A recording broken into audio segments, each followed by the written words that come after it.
depending on where you are. Thank you very much for joining us today. Today we are going to be talking about storytelling, and eLearning Brothers has brought together a few partners. So eLearning Brothers, the game agency, and Powtoon to cover this topic. Let me introduce myself. My name is Stephen Baer. I'm the Chief Creative Officer over at the game agency, a division of eLearning Brothers. And with me are two much better looking and much smarter people. We'll start with Rich, and why don't you introduce yourself, and then Nick, and then we'll move on to the agenda. Nobody can beat Nick's hair, though, man. That's just a great look. Hey, everybody. I'm Rich Vass. Been with the eLearning Brothers about 11 years. Currently working as the Vice President of Learning Solutions, and very passionate about this topic. So great to be here today. Great. Hey, everybody. Nick Liebman here, head creator for video and learning at Powtoon. If you don't know Powtoon, we're a creation platform to create short videos, presentations, and other visual media to use for internal communications, training, marketing, and just about anything else you can think of.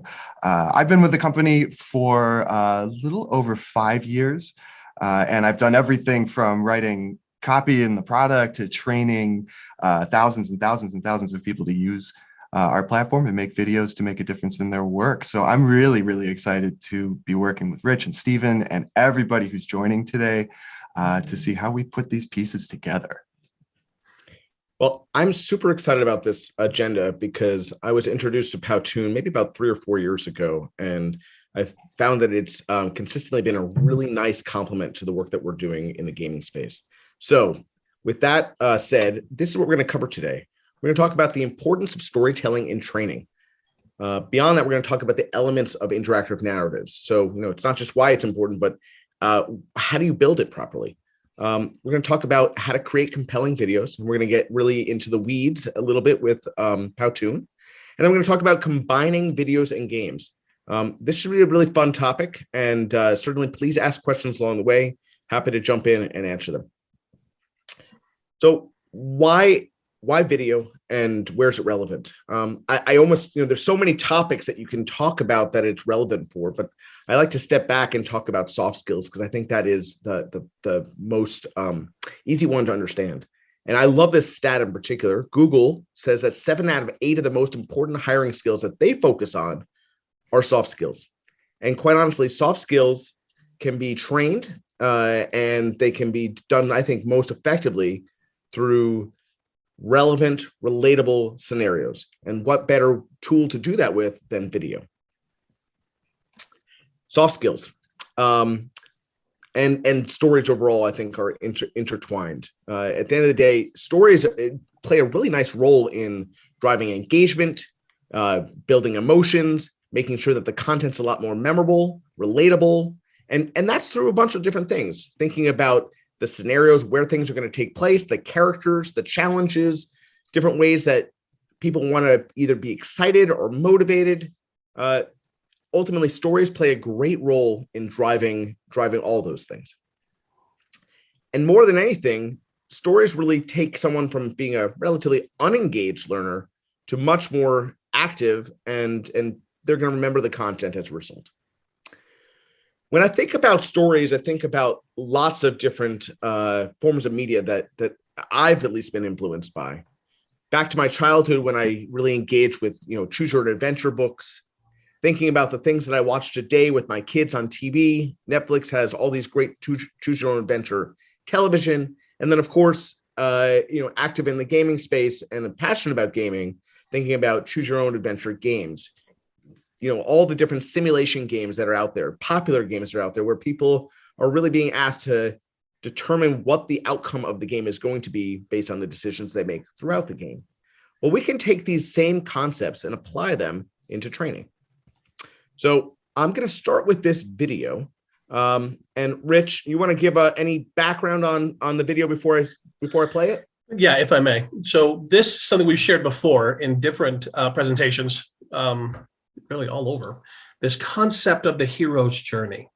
Now, we couldn't have a storytelling webinar without introducing or at least reminding us all of the hero's journey. And some of you may not be aware of it, but those who are would recognize it as a concept popularized by Joseph Campbell in the 70s. He was a disciple of Carl Jung, who is a behaviorist psychologist.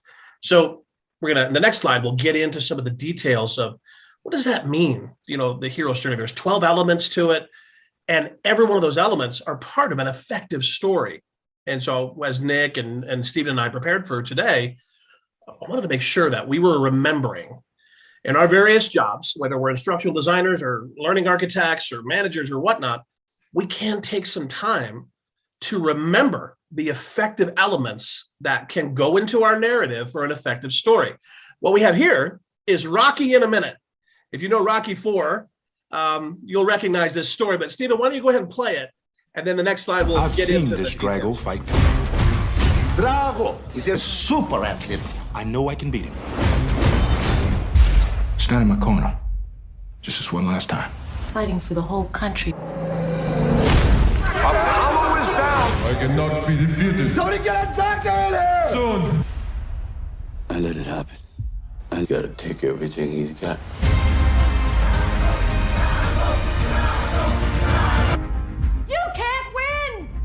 This is gonna be a time when you're gonna have to do things that other people don't think are right, but they're gonna be right for you. You gotta do what you gotta do.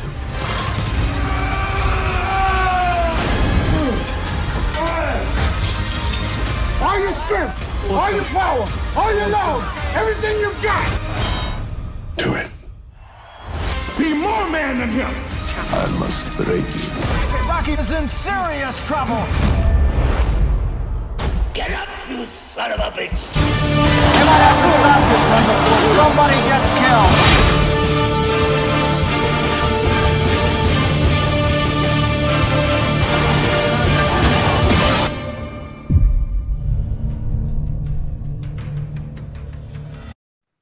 Yay!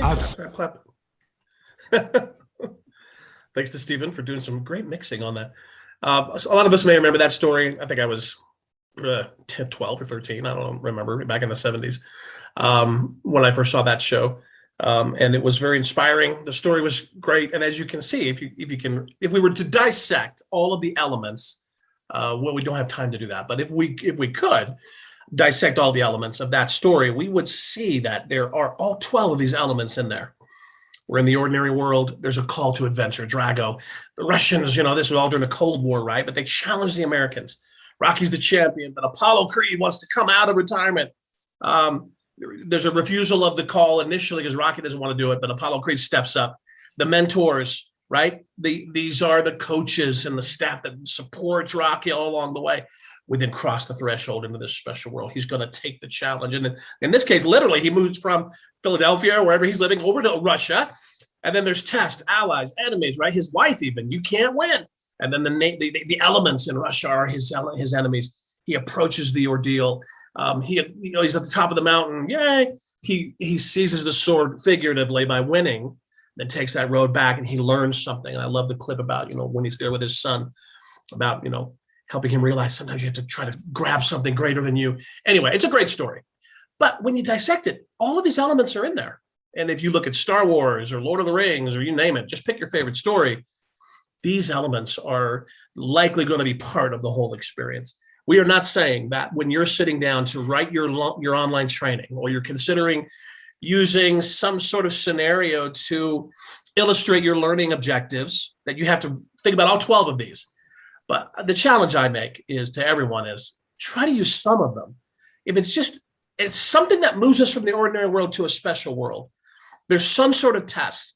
And Stephen has been published many times in, Forbes magazine or whatnot, talking about the elements of games. So one thing I've learned from Stephen and the game agency is there has to be an element of loss. There has to be a way to lose. So if we're talking about stories and games, then that takes on a whole different vibe. Today we're talking about just storytelling, but using those in a gaming environment can become very powerful. Anyway, I could go on and on and on, but I'll jump in as we talk today regarding these elements of stories to remind us of these various elements and how video can be so powerful to help illustrate, each one of these steps. Back to you, Stephen. I happen to love this example. And by the way, not to go on a tangent here, but as you just retold that story in this slide, you reminded me of Olaf from Frozen, retelling the story of the everything that happened with the sisters and whatnot. Oh yeah, I remember that. Yeah, you did it perfectly. So, but I think that the point is that storytelling really can be magical. And I think that it's important, to Richard's point, maybe you don't hit all 12 points, but you can design a great story. You can design a great narrative. You can apply it in video. And we're going to get to that momentarily. One of the things that I always think about before even building out that narrative is, what is the performance objective I'm trying to accomplish? Do I want people to understand stuff, remember stuff, apply stuff, analyze stuff, evaluate stuff, create stuff? What do I want ultimately to happen? And I think that will start to drive what that story is. The next thing I look at is really 6 considerations for video design. So the first one is the story arc overall. As we think about the learner, what do we want? How do we want the learner to engage with that story, with that content? We're gonna build a nice story, but how do we want the engagement to be? So I have 2 charts here. You can see one that is a little more open-ended, where they can see endless possibilities, which is pretty amazing and honestly probably true to life, but a humongous task for any instructional designer to do. I happen to prefer the image down below, which gives the learner some choice, but then redirects them, at least in a linear format, back to where you want them to do, gives them choice, redirects them, so on and so forth. The next thing I think about is the relevance of the choices. So as you can see on the right-hand side here, I have one choice among 3 that is throw coffee at the computer. Well, that's probably not a relevant choice. Hopefully not something that you're going to encourage or expect your employees to do. So you want to make sure that probably things like that are not in there. Next thing is thinking about the number of choices. As I think about my personal life, I spend more time with my family often thinking about what I'm going to watch than actually watching. And that is not the experience we want for our learners. We want our learners to be able to dive in. We want them to be experiencing stuff. We want them to make choices. And we don't want them to feel like they are a deer in headlights in trying to do that. Next thing is the realism of the voice of the characters or the scenario that they're engaging with. You want to make sure that whatever the other characters are saying are going to feel absolutely authentic and appropriate for your environment. As it pertains to feedback, you want to make sure the feedback's useful. This big image that says wrong, not terribly useful. You want to make sure that it's delivered in the same way that it would be delivered in a real environment. Someone would probably not say wrong. They would probably say, actually, I'd rather you do this, or this really bothered me because of this. So you want to think about that. Next thing is thinking about visuals. And this is, we're gonna move over to Nick on visuals, because I think that's where some of the magic starts to happen within video and animation creation in Powtoon. So Nick, why don't you take over if you mind? Sure. Great. Thank you so much, Stephen. I think all of this is, on the one hand, intuitive, right? But we're really kind of spelling out here, what are these elements, structure of a story? How do we react to it? How do we amp up that engagement by putting it into a more interactive interface, by making some stakes there, making it possible to lose, right? How do we tell that story powerfully? But also, what are the visual cues that you can use when you're creating videos to help carry some of that weight of the story, right? And I want to start with characters, because the reason why stories are so powerful is because we follow characters through. Characters are people encountering challenges, changing and growing, and that's how we live our lives. So that's how we also can assimilate information and identify with the characters in the story. They can help tell the story to us. So it's important when you're creating your videos to think carefully about the characters that you're choosing. Do you want a character that's perhaps less literal and more of like an icon, So for instance, like this character we have on the left who doesn't have facial features or a realistic skin tone, right? Because we don't want people to get bogged down in that, perhaps in this situation. Or maybe you've got a video, a story you're telling where you need the characters to be a little bit larger than life. You want them to be really cartoony for the sake of making a point beyond the character themselves. Then you would want to consider a character that's more like this one we have in the middle there. Or sometimes you want something very realistic that fits, of course, the animation style that you're using, but can connect with your audience directly. Finally, if those don't work for you, of course, you can always create a character. And that's so powerful, especially when you're talking about diversity and inclusion, if you're talking about connecting with audiences in different locations, among different cultures, men, women, people in, all over the world, you'll want to be able to fine tune that character so it truly connects with your audience. Next slide, please. The other thing to think about, of course, is the setting and how you're presenting the setting. Stories take place in locations and go from place to place. And so you'll need to be able to describe that visually in the video that you're doing. And the beautiful thing about that is you don't need to write it out. You don't need to explain it. A voiceover doesn't have to come in and take up time saying, we entered the office and saw one chair by the desk. You can simply show it, which is great. And there's all sorts of options, something that's, a very simple kind of animation style, something that's a little more stylized. You may want to use live action video or images, stock footage, or things like that, like we see on the lower left. Or you can even use real life images from your organization. For instance, right there, that's our kitchen in the Powtoon office and our Tel Aviv office. And so sometimes I'm using that. For instance, we had something about the new COVID rules about in the kitchen and what you need to do, where you need to wear a mask and all of that. We could put that right there on the real life background that is our offices, so that folks who haven't been into the office in a week or two or have been working remotely can get that bit of connection to that company culture. And it also is just a direct, very literal connection point to your office, to your setting as an organization. Next slide, please. And of course, the great thing about using video and creating videos yourself is you have the ability to iterate and innovate, right? If you've created a video, a series of videos to tell a story, right? You can put those together. If you're working with a production company, that might take some time. You might have a filming day or two. There may be some edits and some backs and forth and all of that. But if you're creating them yourself on a platform, for instance, like Powtoon, where you can make edits very easily, where you can duplicate and change items to give it a different sense or tone, depending on what you're using the video for or what feedback you're getting from users or people in your organization, then you can very quickly iterate and improve your video content to tell a more powerful story. Here we've got a couple of examples of just how you can take the one concept and one short component from a branching path game, and you can show that with animation, you could show that with whiteboard, you could show that with live action video.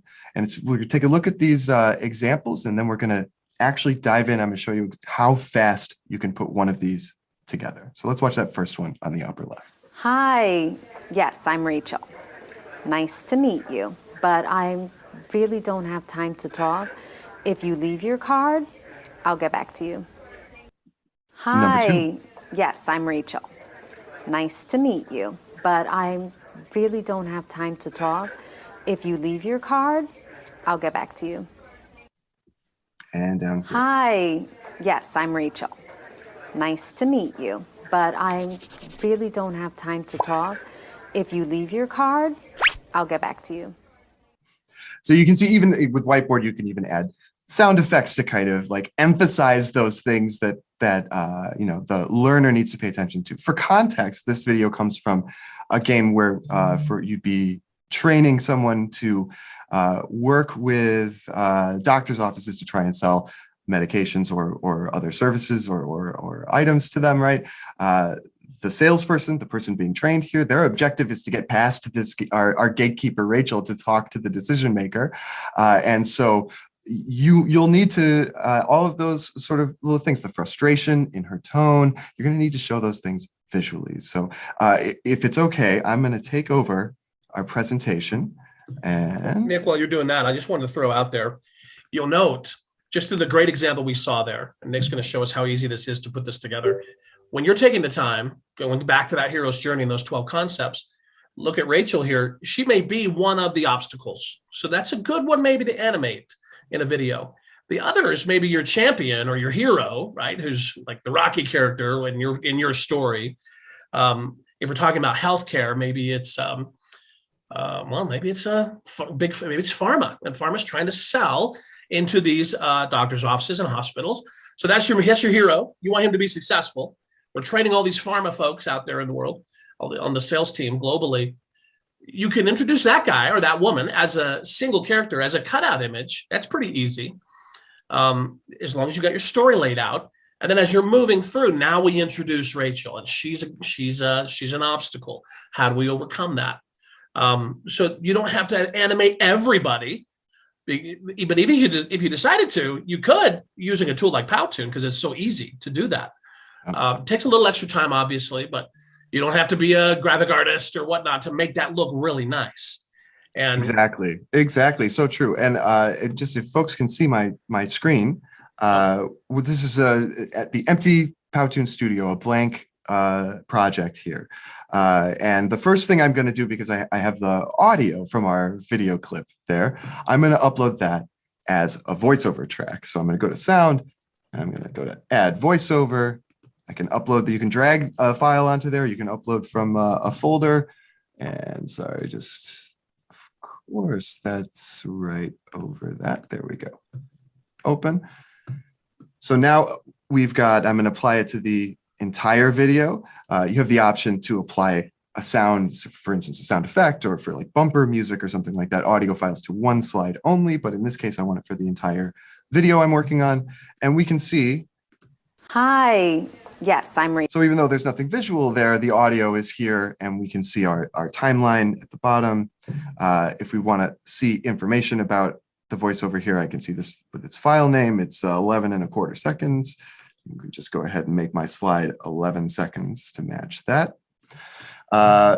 Let's construct this medical office. A few ways to do this.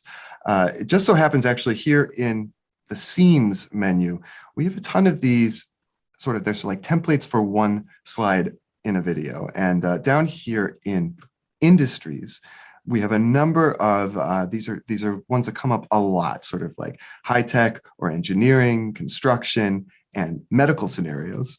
So actually in the example that we saw there, all I did was choose this scene in one click.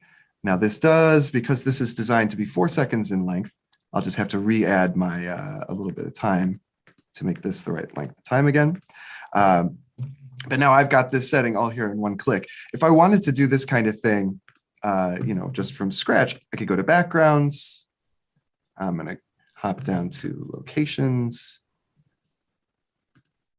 I'll take this background, and then I can go to props and medical and mix and match. We can bring this guy in.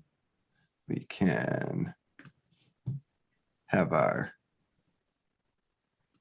curtain there, and we can also have this guy here.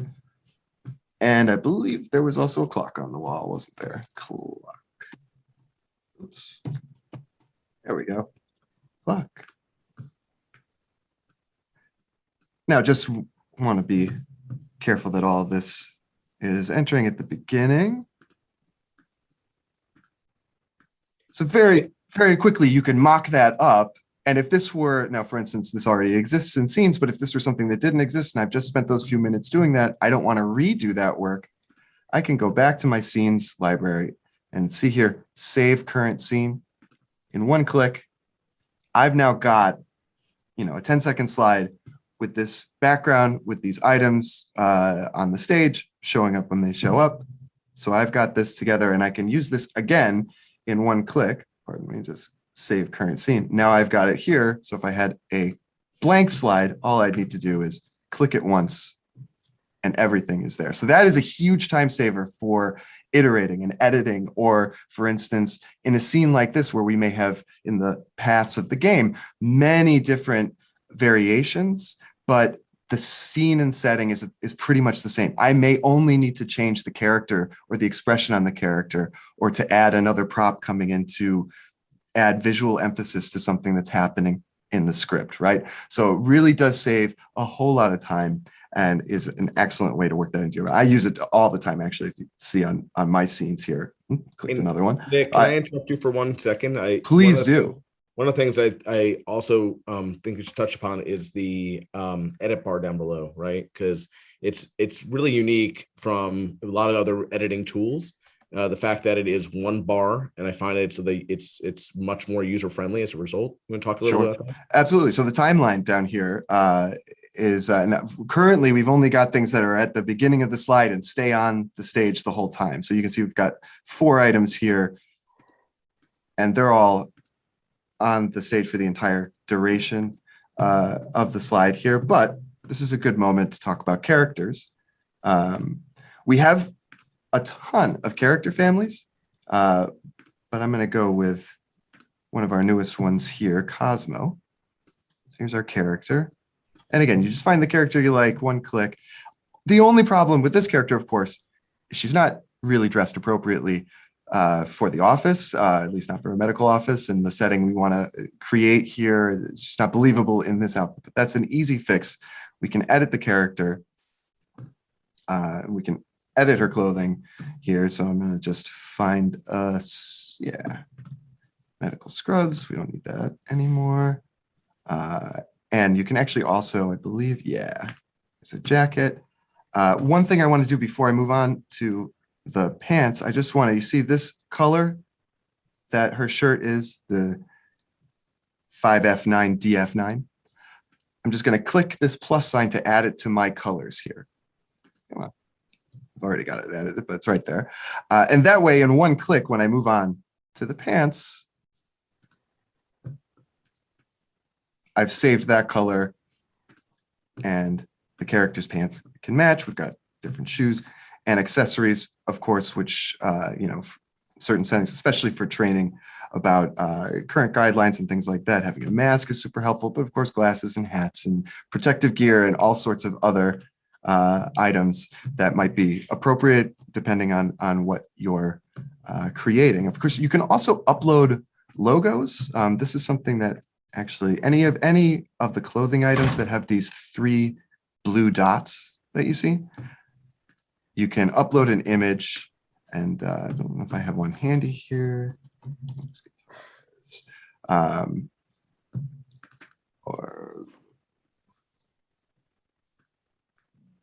logo.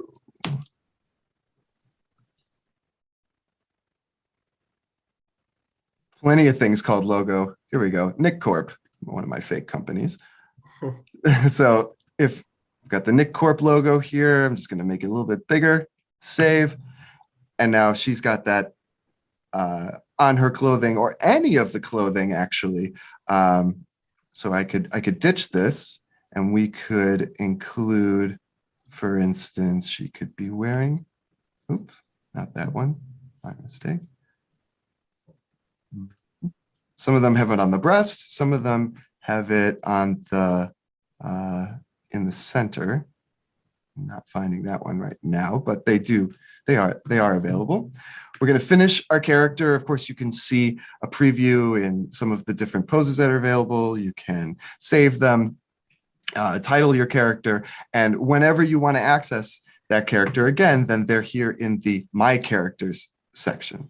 I find this the most handy because I have a Nick character that I like to use in all sorts of settings and things like that, but that's a novelty. It may be appropriate. Perhaps there is, a real hero in your organization that you want to make an exact character of, and sometimes that's also really, really fun and an easy way to engage people in your company culture.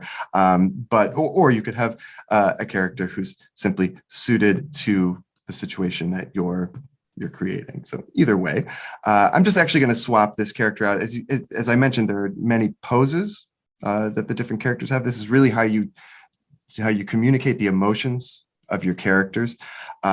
Those are all just kind of rendering on this character that we just created, but I have a backup. I'm going to swap for my character that already has all the poses rendered. That only takes a couple of minutes, so it's really just for the sake of our demonstration here. And now our task is to match our character's demeanor and actions to the soundtrack that we've uploaded.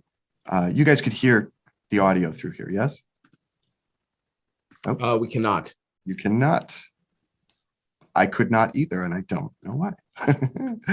Let's try that one more time. Okay. Sometimes you just need to give it a quick save and a quick refresh.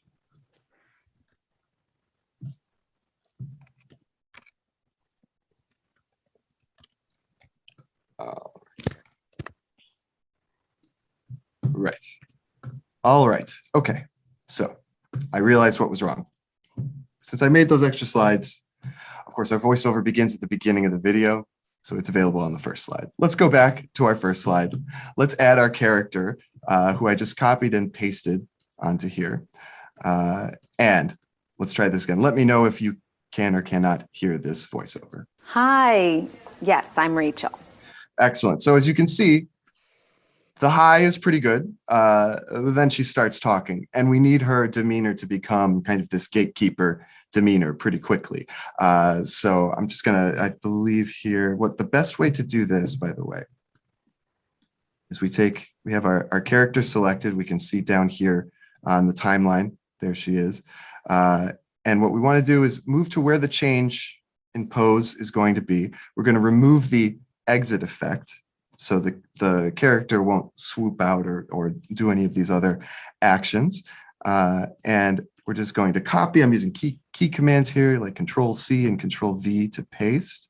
I'm going to make sure my playhead is right where, at 3 seconds, right where the character's first pose ends. And I'm just going to remove the entry effect of my second iteration of the character. So this way, and as you can see, you can just kind of line them up. And I'm going to change the pose of my second character to... You're gonna make her like more defensive now. Like, first she's let you through. Yeah, I think I've got actually disagreeing. Where's my disagreeing? Here, it's disagreeing. No. Right. Oh, so like, yeah, that's cool. Hi. Yes, I'm Rachel. Nice to meet you. Oh, we still have nice to meet you. Hold on. So this will be a little bit later. But what we can do is sort of, let's see what we've got with that. She can just be talking, just talking. There we go. So just kind of talking, not a lot of emotion in it. And Hi. Yes, I'm Rachel. Nice to meet you, but I'm... right about here is where we can put that disagreement. So again, I'm just copying and pasting. Now we've got our next pose. I'm going to make this disagreeing. Hi. Yes, I'm Rachel. Nice to meet you, but I really don't have time to talk. If you... All right, so we just want this to go to about there. Copy, paste. And, you know, this, again, once you've done this once, you simply need to adjust where those breaks are and adjust the pose. So once setting it up the first time takes a few extra minutes, but once you have that together, it's very easy to edit and iterate. So here she's saying, if you leave speaking again, we can bring her back to talking. And then right at the end, because she's got a second or so at the end. And while Nick's doing this, I know that we're getting into the weeds here, but I think I think that one of the reasons I want, and we want you to see this, is it's a combination in my mind in not just thinking about what the story you're telling is, but how you're telling it, what it should look like, what the voice should be. I don't mean literally the voiceover, but you know, the tone of voice should be, and how you bring it to life. And you know, it takes, in my mind, a lot of trial and error to make sure that you get that right combination. And I love, you know, I'm seeing you know, chatter in the chat box talking about different products that do this. I think that there are a whole bunch of interesting products out there. I've enjoyed working with Powtoon. You know, obviously others came up in the chat box as well. And I think that a lot of them serve a really nice purpose. Powtoon seems to me to be a very easy tool, has been a very easy tool for me to use, and to bring my vision to life in really quick time frame. And I think that really is, not everybody has a background in script writing or in these creative areas, or perhaps you do have a background in instructional design, but you don't necessarily, this sort of feeling of, well, I'm telling a story, what does that mean, can maybe perhaps be a little bit intimidating. The technical skills required to get started and get started fast on a platform like Powtoon are almost nothing. If you can drag things and play around, there's a bit of a learning curve, an afternoon, to really get used to what you need to do. And every time you use it, you get a little bit more efficient and a little bit faster about it. And of course, every one of these platforms is a little bit different.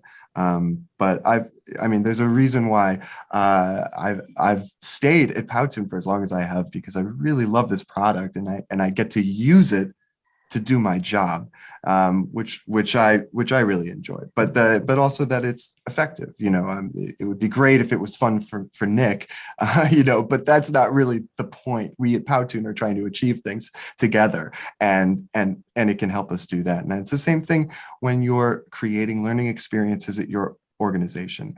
Here's a tool combined with a way of engaging with the story that's choosing your own path and engaging with it, so you're really learning something and taking it with you along the way. That's really where the magic starts to happen. And you don't need a master's in film to do it. You don't need to have to hire a production crew to work 3 months on something. And the other benefit here is you don't need to have one big project you're doing in the year. You can have a number of small projects that have iterations and other goals to do. You can be testing things, and if something is really having amazing results for you, then that's something you can look to replicate and scale. And I think that those are all really, really important. And in fact, knowing how, it's being able to see and measure that impact is a really important thing too. And I think that's something else that technology is really making easier and easier today, to be able to put your tech stack together like this, to have Game Agency and Powtoon and eLearning Brothers, and for using these platforms and services together to achieve something that really brings your colleagues up that pyramid that Stephen showed us earlier, from just being familiar with a concept to being really able to take action on it, to apply it, to even create new initiatives based on that training. Nick, I'm going to jump back into the slides if that's okay. That's great. Let me stop sharing. And Stephen, we definitely have a lot of questions, so let me know when you're ready. I'm going to go quick. There's about 3 more slides I have. Specifically, one of the questions I just saw was asking about interactivity. And so this is where I think that you take something like Powtoon and you apply it into other platforms out there, and it plugs really nicely into a lot of platforms. The one obviously that we utilize most frequently is the Training Arcade, and I wanted to show you a few examples here. Obviously, you saw that branching dialogue where you can use video to really drive the story and have you interact with the character. We have our detective game, which is more about analysis and understanding different situations and different characters and different root causes and whatnot. You can build stuff there. We have our recall game, which is watch videos and answer particular questions about it. Obviously, just a standard trivia game, works quite well. And then I showed you how we layered into Jeopardy or Wheel of Fortune, same thing, video to really bring that content to life further and be able to engage with it. The other thing that's, I think, really important to think about is, and this goes for both video as well as gameplay, is being able to analyze how people are engaging with your content. And I think that that's really critical, right? So just not only measuring the retention, but also thinking about the skills that people have developed and whether they're able to apply them. Certainly, one of the nice things is with video, you're able to track decision making. Where are people going? How are they branching with the video? And what does that tell you about them as individuals, about their tendencies, about their risk tolerance, etc.? What type of persona information does this give you? And because I think that's really valuable to think about your learner that way. Also, you can, once you're building this into gameplay and into a more interactive format, you can think about not only accuracy, but also the effectiveness of what they're learning in day-to-day performance. And you can coach them accordingly as well. So I wanted to summarize, and then we'll kind of get over into questions and answers. At the end of the day, I think that I'm a big believer that stories are critical if you're trying to connect with your learner.